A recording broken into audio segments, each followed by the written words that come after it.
কেন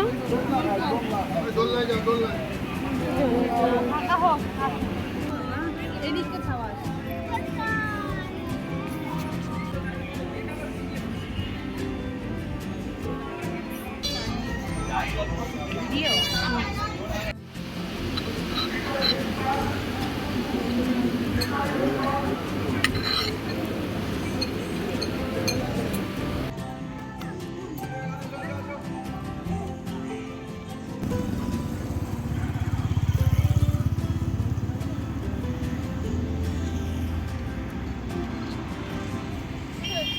hello everyone, আমি পিয়ালি। আমার নতুন একটি ব্লগে তোমাদের অনেক অনেক স্বাগত।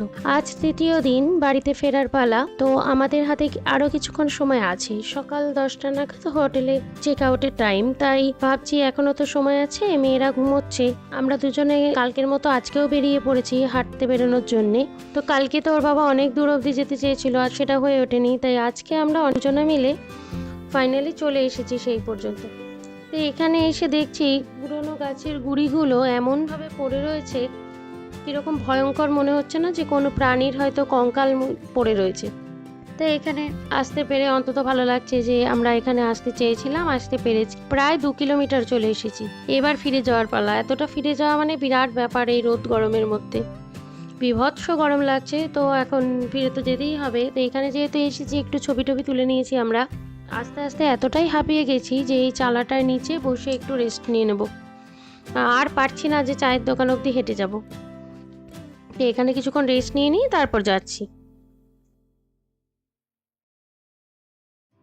তারপরে ব্রেকফাস্ট সেরে রুম থেকে লাগেজ নিয়ে বেরিয়ে পড়বো। তার মধ্যে মেয়েদেরকেও তৈরি করে নেব।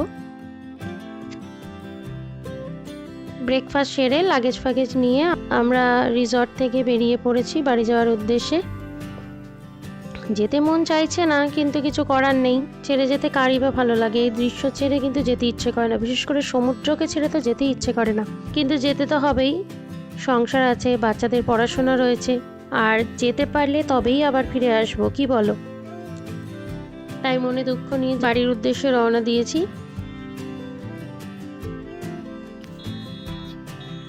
রাস্তায় কিছু দূর আস্তে আস্তে দেখছি কতগুলো গরু আবার রাস্তা আটকে ধরেছে। হয়তো ওদের কোনো চাওয়া পাওয়ার ব্যাপার ছিল সরকারের কাছে, তো ওরা ওদের আবেদন জানিয়ে পথ অবরোধ করেছে। তারপরে কি বুঝলো, আমাদের রাস্তাটা আবার ছেড়েও দিল। আমরা তারপরে বেরিয়ে পড়লাম।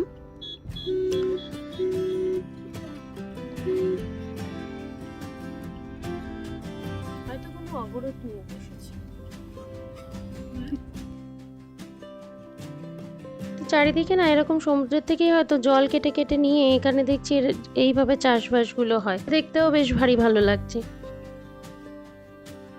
এদিককার রাস্তাগুলো আগেও তো বলেছি খুবই ভালো একদম।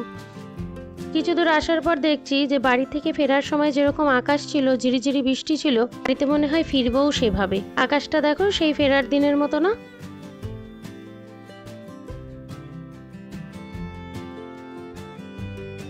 আবার এই যে এখানে তো বৃষ্টিও শুরু হয়ে গেছে।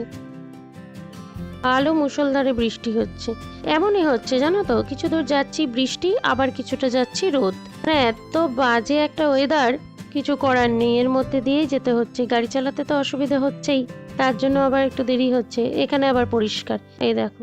কিন্তু এখানেও মনে হচ্ছে কিছুক্ষণ পরেই নামবে বৃষ্টিটা। তো ওখান থেকে তো বেরিয়েছি, অনেকক্ষণ হয়ে গেছে, প্রায় ঘন্টা 3-4 তো হয়েইছে।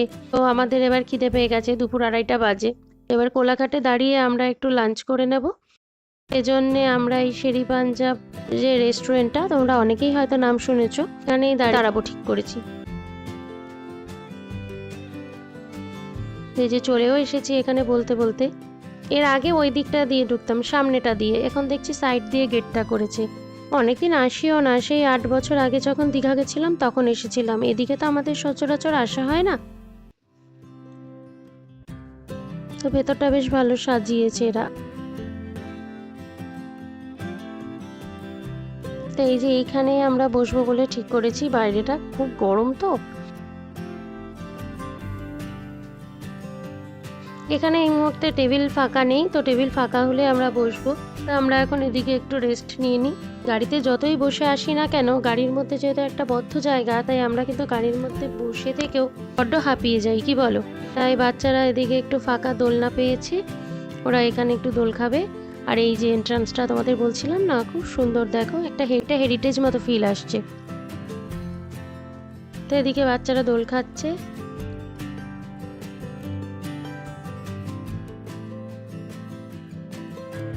আর আমরা বড়রা এখানে একটু জায়গা পেয়েছি, এখানে আমরা একটু বসে দোল ফোল খেয়ে নিই।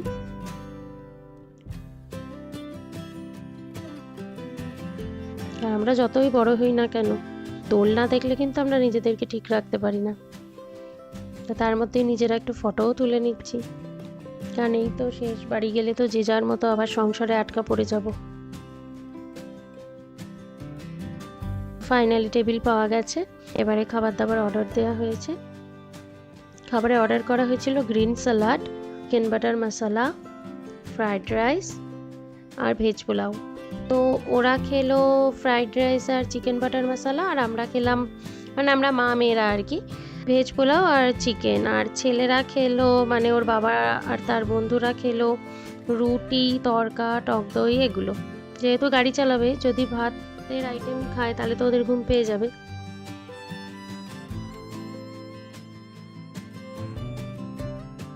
প্রত্যেকটা খাবারের স্বাদ খুব ভালো ছিল।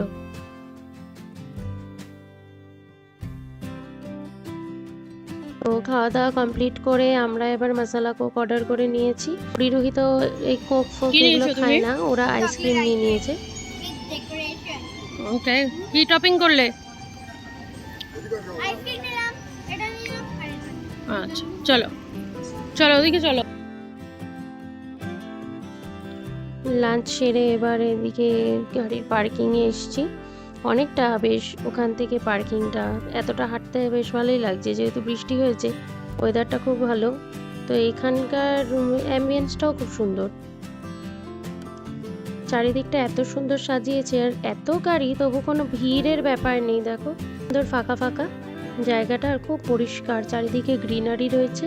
সমস্ত জায়গায় না হেঁটে বেড়াতেও খুব ভালো লাগে, কিন্তু বিশেষ করে খাওয়া দাওয়ার পর এখানে হেঁটে বেড়ালে মনটাও ভালো লাগে। কারোরই আর গাড়িতে এখন উঠতে ইচ্ছে করছে না, সবাই তো খেয়ে উঠেছে। এখানে দাঁড়িয়ে একটু হাঁটাহাঁটি করে একটু রেস্ট নিয়ে তারপরে বাড়ির উদ্দেশ্যে গাড়ি ছাড়া হবে।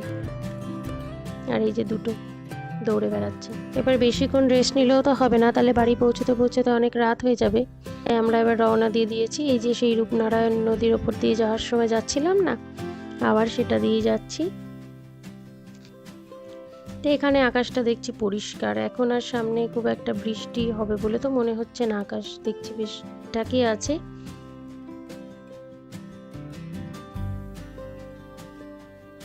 এবার বাড়ির বালি ব্রিজে চলেও এলাম। বালি ব্রিজ চলে এলাম মানে প্রায় বাড়ির কাছেই চলে এসেছি। আবার দিন যেহেতু মা দক্ষিণেশ্বরের কালীকে প্রণাম করে বেরিয়েছিলাম, মা আমরা যেন ঠিকঠাক পৌঁছতে পারি, আবার ফিরেও আসতে পারি সুস্থভাবে। তো আমরা সুস্থ শরীরেই সকলে ফিরে এসেছি, মাকে তো একটা ধন্যবাদ জানাতেই হয়। মাকে ধন্যবাদ জানিয়ে বাড়ির দিকে চলেছি। অনেকক্ষণ হয়ে গেছে, সেই দুপুরে লাঞ্চ হয়েছে, এখন প্রায় সন্ধ্যে 6টা 6:30 মতো বাজে। তো এখানে দাঁড়িয়ে আবার একটু চা, একটু স্ন্যাক্স অর্ডার করা হয়েছে। বাচ্চারা তো চা খাবে না, বাচ্চারা একটু স্ন্যাক্স খাবে, খাইয়ে দাইয়ে তারপরে বাড়িতে যাব, কারণ বাড়ি যেতে প্রায় এখনো 1.5 ঘন্টা মতো লাগবে।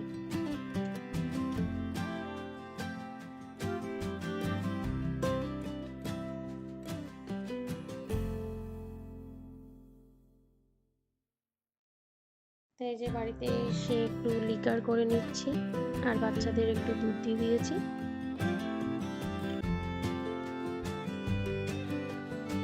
আর এই যে এসে মেয়েরা পড়তে বসে গেছে। ওরা কিন্তু যেখানেই যাক, ওরা বাড়িতে এসে ঠিক পড়াশোনাটা করে নেয়, এদিক দিয়ে বেশ আমার শান্তি, বলতে হয় না সত্যি কথা বলতে যেটা। তো ওরা পড়ছে আর আমি এদিকে রাতের খাবারের ব্যবস্থা করছি। এতদিন তো ভালোই রিচ ফিচ খাওয়া হয়েছে, বাড়িতে এসে এখন সেদ্ধ ভাত করবো, তো ভাতটা বসিয়ে দিয়েছি। আর এদিকে মুসুর ডালের মধ্যে আলু পিস পিস করে কেটে পেঁয়াজ কাঁচা লঙ্কা দিয়ে দিচ্ছি, এর মধ্যে একটু নুন, হলুদ, তেল, কাঁচা সর্ষের তেল, এগুলো দিয়ে একবারে সেদ্ধ বসিয়ে দেবো। হ্যাঁ, শুধু ডাল সেদ্ধ আলু সেদ্ধ থেকে এই সেদ্ধটা খেতে কিন্তু খুব ভালো লাগে। তোমরা কোনো সময় ট্রাই করো, আশা করি তোমাদেরও ভালো লাগবে। করতেও বেশিক্ষণ লাগে না, মিনিট 10 মতো লাগে। এটা বসিয়ে দেবো, ওদের পরিয়ে নিই, আবার এটাও হয়ে যাবে। তো কিছুটা হয়েও গেছে, আর একটুখানি জাস্ট টাইম লাগবে, 5-7 মিনিট মতো লাগবে।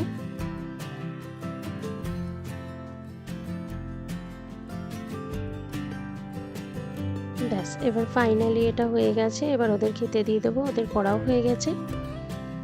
তো আজকে ব্লগটা এখানেই শেষ করছি। যদি তোমাদের ভালো লেগে থাকে তাহলে লাইক, কমেন্ট, শেয়ার কিন্তু অবশ্যই করো।